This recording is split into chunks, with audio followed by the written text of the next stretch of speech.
The country club's opulent Sunday brunch buffet gleamed beneath glittering chandeliers, silver trays lined with smoked salmon, Belgian waffles, and champagne flutes catching every shard of morning sunlight.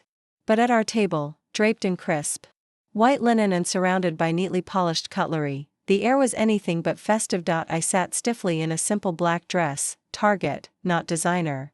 I knew it stood out among the pearl-draped pastels and pressed linen suits my family wore. But I'd stopped trying to match their world years ago. No matter how much I tried to blend in, I'd always be the wrong shade, the wrong shape, the wrong kind of ambition. "I'm just saying," my mother began, her voice as sweet and sharp as a candied blade, "there comes a time when we all have to face reality. Haven't you played entrepreneur long enough, darling?" I blinked slowly. "Here we go, Mom," I said, reaching for my orange juice, "we've been over this." "Have we?" she replied, setting her mimosa down with a theatrical pause perfected during her college theater days. "Because last I checked, Margaret Wilson's daughter is arguing cases in federal court while mine is fiddling with apps. Building software," I corrected softly, slicing my toast into neat squares. "Scalable, AI-integrated software designed to optimize neurocommunication interfaces." My brother, Cameron, golden child, junior partner at Hayes & Associates, an habitual smirker, let out a low chuckle over his Eggs Benedict. "So, still in that shoebox apartment, huh?" he said, eyebrows raised as if he were genuinely curious. "What do you even do all day?" "Play video games and call it research?" "I build," I said firmly. "Code, pitch, hire, lead. I built something from nothing. Something real." "Real," echoed Miranda, Cameron's wife, her voice tinged with amusement as she dabbed the corner of her mouth with a linen napkin. "Sounds so technical." I wanted to scream. Or cry. Or maybe both. Instead, I sat there, watching them talk about my life like it was a peculiar hobby, some phase I was meant to outgrow. My father, Judge Harrison Hayes, folded his newspaper with the deliberate care he reserved for sentencing decisions. "Victoria," he said gravely, "it's been 5 years. This startup thing, surely you must see it's time to return to solid ground." "And we've kept the door open," Cameron added, smiling like he was offering me a lifeline instead of a leash. "You could still come back. Start as an associate. Work your way up like the rest of us." "Steady income," Miranda chimed in. "Benefits. Respectability." I took another sip of juice. "And what makes you think I don't have any of that?" Elizabeth scoffed. "Victoria, don't be defensive. We're just concerned. You've always been stubborn, but this obsession with playing founder is starting to look like delusion." They stared at me, expectant, pitying, concerned in that performative way that made it clear they weren't interested in understanding, only in converting. "What do you think I do all day?" I asked. Elizabeth waved a hand as if brushing away a speck of lint. "I'm sure you try very hard. But real businesses require real capital, Victoria. Real experience. Real connections. Not just dreams." "Maybe if you'd finished law school," Dad added, "you'd understand how the real world works." The words stung more than I expected. Not because they were true, but because I'd once believed them myself. I almost laughed. If only they knew. If they had any idea about the meetings I'd taken. The multi-million-dollar Series B round we'd just closed. The office building we'd grown into, 3 floors in the heart of downtown.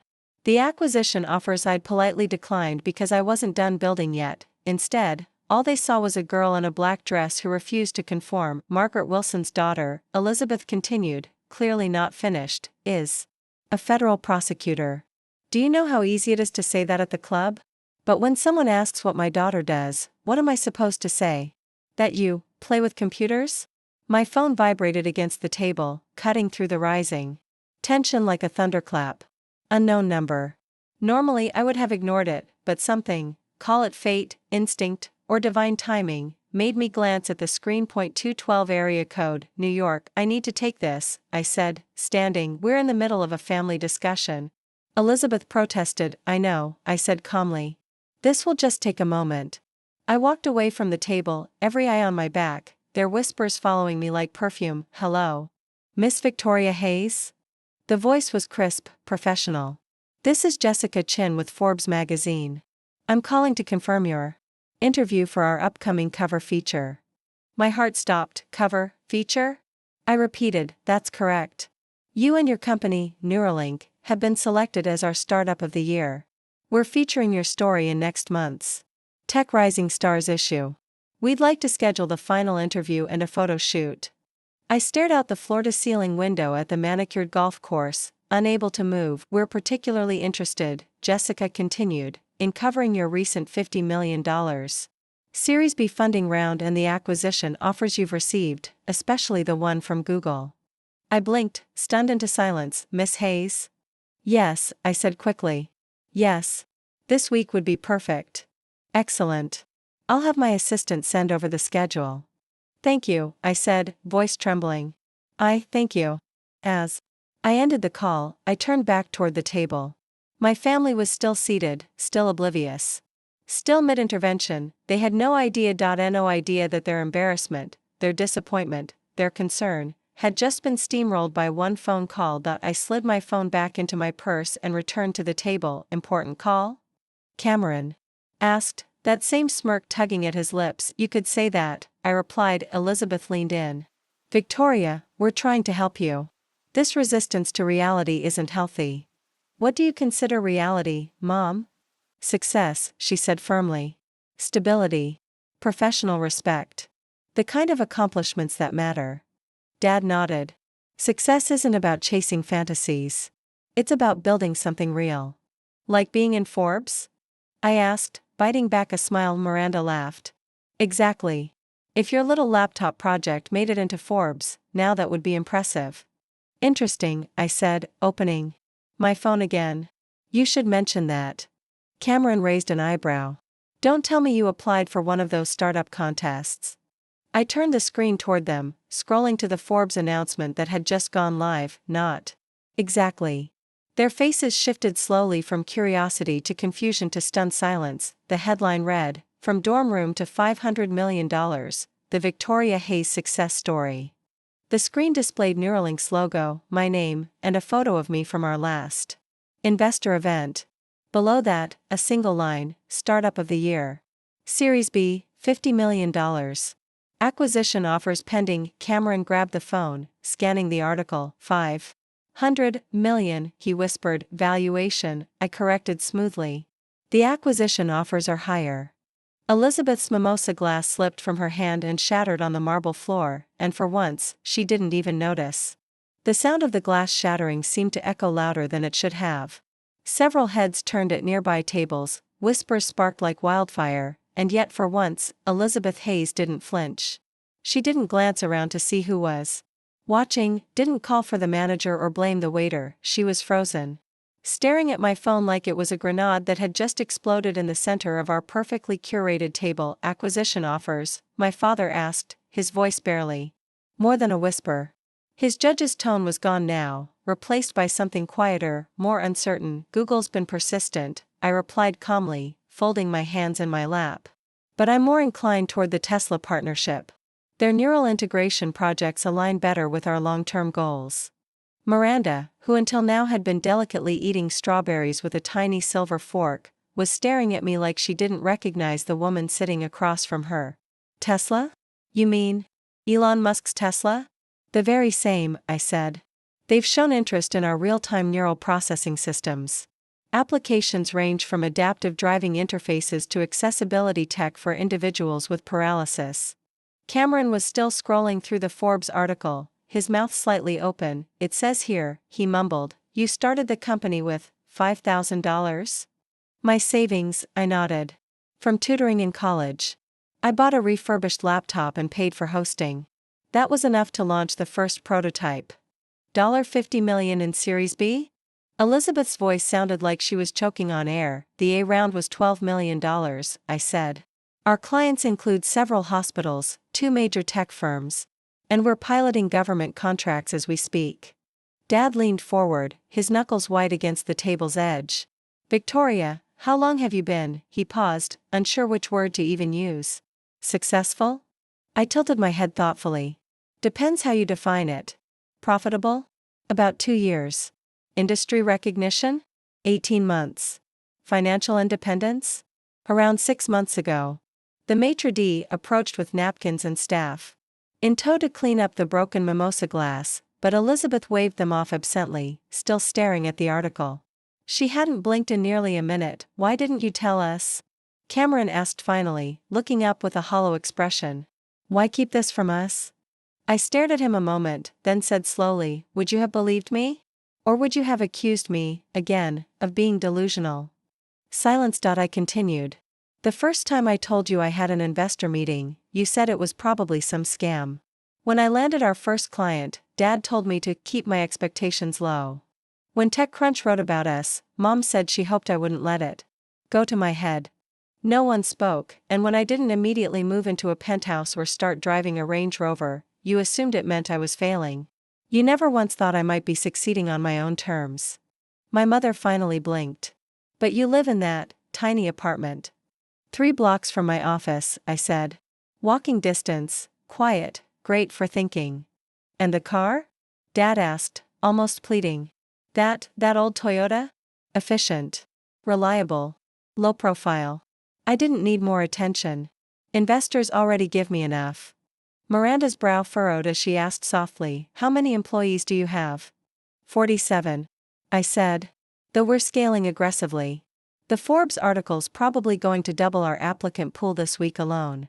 Cameron placed the phone down carefully, like it was something sacred he was afraid to break. The Johnson's son said you were barely surviving. I chuckled. He works for our competitor. He knows we've been outpacing them for months. Their market share has dropped by 15% since our launch. They stared at me, each of them confronting a truth they'd spent years denying. I wasn't floundering. I was thriving. Victoria, Elizabeth's voice cracked. Are you rich? I paused. That depends on how you define it, I said. Can I afford this brunch? Yes. Can I afford to buy this entire club? Also yes. Can I retire tomorrow? Probably. But I wouldn't. I love what I do too much. For the first time, I saw it, on their faces. Not skepticism. Not condescension. Not embarrassment, pride, real, bewildered pride. The cover story, Dad said after a moment. When does it come out? Next week, I replied. They're especially interested in the bootstrapping angle. Apparently, starting a unicorn company without family money is rare in Silicon Valley. Elizabeth winced. No family money. You made it very clear, I said gently, that investing in my fantasies would be enabling irresponsible behavior. Cameron cleared his throat. About the law firm partnership, still not interested, I interrupted. But thank you. We could still work together, he said quickly. Legal counsel, contracts, intellectual property, your company must need that. We do, I agreed. That's why we work with Wilson Crane in San Francisco. They specialize in tech law. They've been with me since the first round. Dad leaned in. But we could, Victoria, we're family. There it was. The word. They'd avoided it for years, used it as a weapon when they wanted to manipulate me, discarded it when I didn't fall in line. Now it came back around, cloaked in the soft desperation of missed opportunities. I looked him square in the eyes. You practice criminal law. Cameron does estate planning. Neither of you knows a thing about venture capital compliance or AI patent structures. Why would I fire lawyers who believed in me when all I had was $5,000 and a dream, just to hire the people who spent 5 years telling me I was wasting my time? Silence. My phone buzzed again. This time, I recognized the number. Excuse me, I said, answering the call. Hey, Marcus. Victoria. My CFO's voice was electric with energy.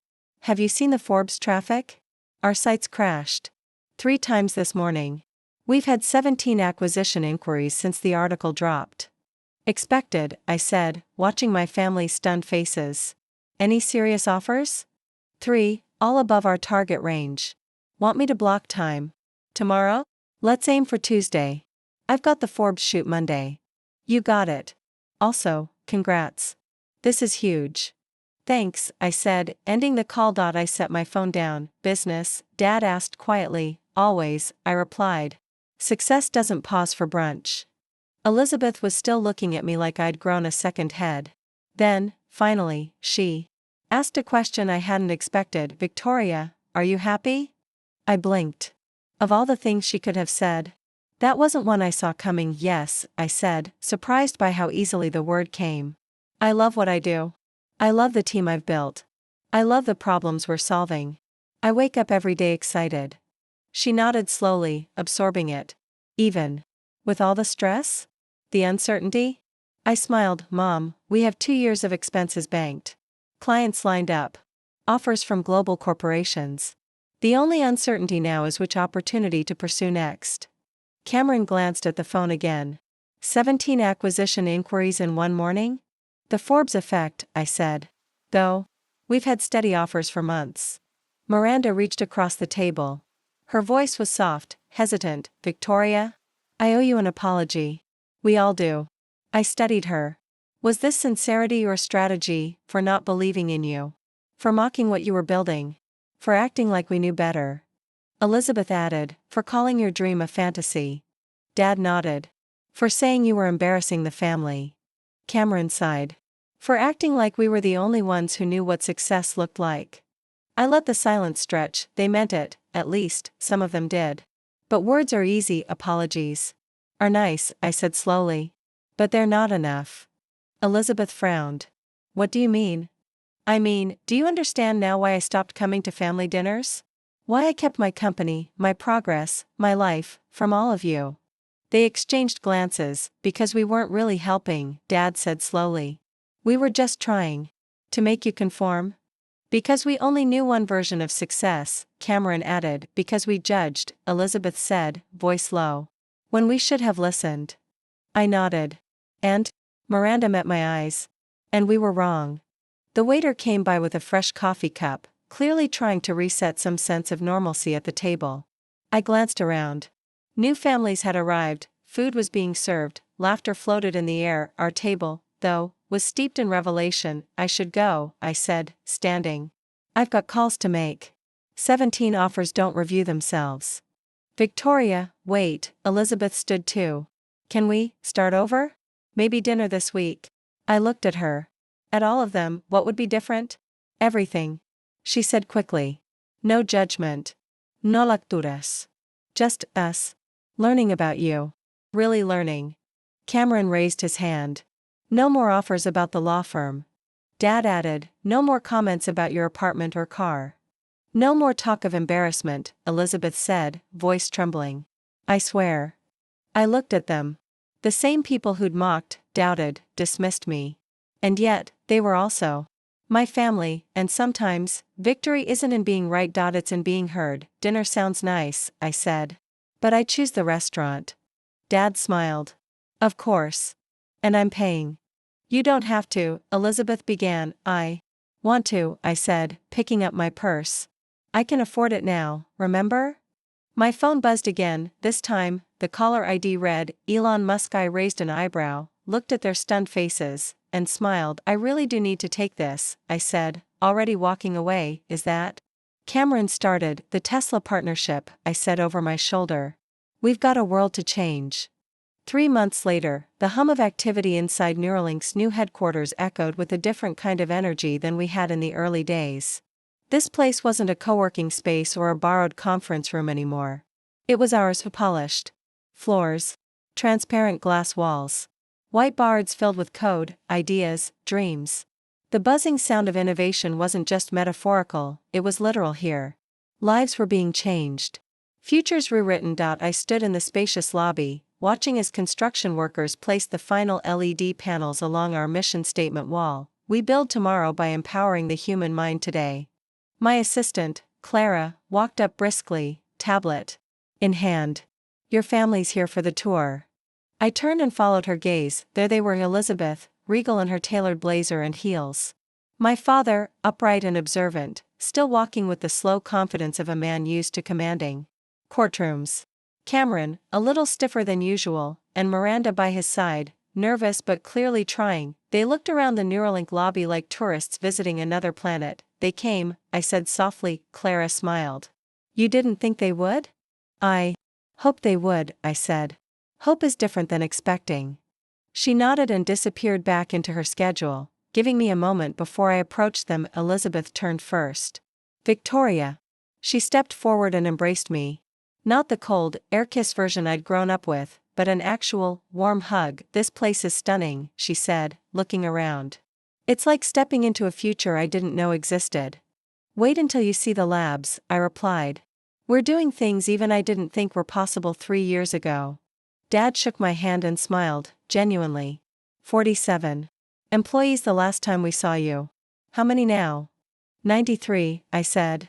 We've doubled headcount since the Forbes article went live. Still hiring. We had to expand this wing earlier than we expected. Cameron was already admiring the display in the main hallway, transparent screens looping demos of our neural interface technology. I've been reading about this, he said, eyes wide. The applications, education, medicine, accessibility, it's unbelievable. That's the goal, I said. Though our initial focus is on medical use cases, restoring motor function in paralyzed patients. Victoria, Miranda said softly, you're changing lives. I looked at her, really looked. Her expression wasn't calculated anymore. It wasn't envy or obligation. It was awe. We began the tour. I showed them the labs, walls lined with glowing prototypes, robotic limbs twitching gently under the control of thought-driven commands. We passed engineers in glass offices running simulations and machine learning calibrations. Some nodded in respect as we walked by. We stepped into the VR demonstration room where clients could see what it felt like to use Neuralink's system, to command a prosthetic arm with a thought, to draw with their mind, to type with no hands at all. Cameron stood silently for a long time after watching one of the videos, and then he turned to me. I thought I was smart, he whispered. I was so sure you didn't know what you were doing. But this is bigger than anything I ever imagined. I just smiled. It wasn't about being right anymore. It was about being whole. We ended the tour in the executive conference room, now our command center. Along one wall hung a series of plaques, top startup to watch. TechCrunch Disrupt finalist. Forbes Tech Star of the Year. My mother's eyes landed on the framed Forbes cover mounted above the center chair. I still can't believe this happened, she said, touching the frame gently. It didn't just happen, Dad said, turning to look at me. She made it happen. They sat down at the long glass table as I stood at the head, flipping through slides on the main screen. Partnership updates. Global clients. Development roadmap. New research trials. This is the part where I usually pitch to investors. I joked. But today you're not investors. You're my family. Still feels like a pitch, Cameron said with a smirk, but this time it wasn't mocking. A damn impressive one. At the end of the presentation, Clara stepped in and handed me a document. Tesla contract, she said quietly. Drafts finalized. Just needs your review. My family perked up. Tesla? Dad asked again. I nodded. We're launching a joint R&D lab next quarter. It's part of the partnership we started discussing the day of that brunch. Elizabeth exhaled. That was just 3 months ago. And now you're partnering with Tesla. I told you, I said lightly. Everything moves faster when you stop asking for permission. Elizabeth stepped closer and placed a hand on mine. Your grandfather would have been so proud. You know that, don't you? I looked at her, touched by the softness in her voice. He used to say, she continued, the best businesses don't just make money, they make meaning. That's what this is. This is meaning. Thank you, I said, swallowing emotion, and, she hesitated, I have a favor to ask. I raised an eyebrow. Yes? There's a charity gala next month, she said. Theme is local success stories. The board voted unanimously that they'd like you to be the keynote speaker. I blinked. You want me to speak? In front of everyone? I want them to know the daughter I spent years misunderstanding, she said. And I want them to understand what I didn't, that success can wear a hoodie instead of a power suit. I laughed. I'd be honored, I said. What should I talk about? Whatever you want, she replied. But I think they need to hear the truth, that brilliance doesn't always come in the package we expect. That you don't have to be traditional to be powerful. Later that night, after they'd gone, I stood alone in my office, the Forbes cover still hung behind my desk, not as a trophy, but a reminder of where I started. Of who I became. I sat down at my computer and opened a blank document, beginning to sketch out ideas for the keynote. And I realized something. The real story wasn't the valuation, or the Tesla partnership, or the millions raised. The real story was that I'd chosen my own path, and I'd kept walking it, even when the people who claimed to love me the most tried to turn me around. A month later, I stepped up to the podium at the annual Ridgeview Charity Gala. Spotlights glared. Cameras clicked. Elizabeth sat front row in a burgundy gown. Dad beside her, wearing his best suit and the proudest expression I'd ever seen. Cameron and Miranda flanked them, whispering with wide-eyed guests about Neuralink this and Elon Musk that. I took a breath and began. When I dropped out of law school 5 years ago, I didn't just disappoint my family. I terrified them. Because I wasn't just choosing something different, I was rejecting the only world they believed in. A few gasps. A few heads turned toward my parents, but sometimes, I continued, you have to give up the path someone else paved for you in order to discover the road only you can walk. And that road, messy, uncertain, terrifying, led me to where I am now. I told the audience about Neuralink, about coding in the dark, about ramen dinners and servers crashing and rejection emails, and I told them about that brunch. About the intervention. About the phone call from Forbes that changed everything. Success, I said finally, isn't about proving people wrong. It's about proving yourself right, so thoroughly, so confidently, so unapologetically, that the world has no choice but to notice. Thunderous applause. A standing ovation. Flashbulbs lit the stage. Afterward, as I stepped down, Elizabeth hugged me with tears in her eyes. I used to worry you were lost, she whispered. But now I see, you were just building a world the rest of us couldn't imagine. Back. In my office 2 weeks later, I was reviewing a new product roadmap with Marcus when a notification popped up on my screen. Incoming message. Elon Musk subject. Neuralink plus Starlink integration discussion? I smiled. A new conversation. A new horizon. The phone buzzed again, this time from Clara. Victoria, she said, your parents are downstairs. They brought lunch. They said they want to hear more about that wearable you're working on. I stood. Tell them I'm on my way. As I passed the glass wall, I caught my reflection, same woman, but not the same daughter they once dismissed. This version of Victoria Hayes, she'd become undeniable, and she was just getting started.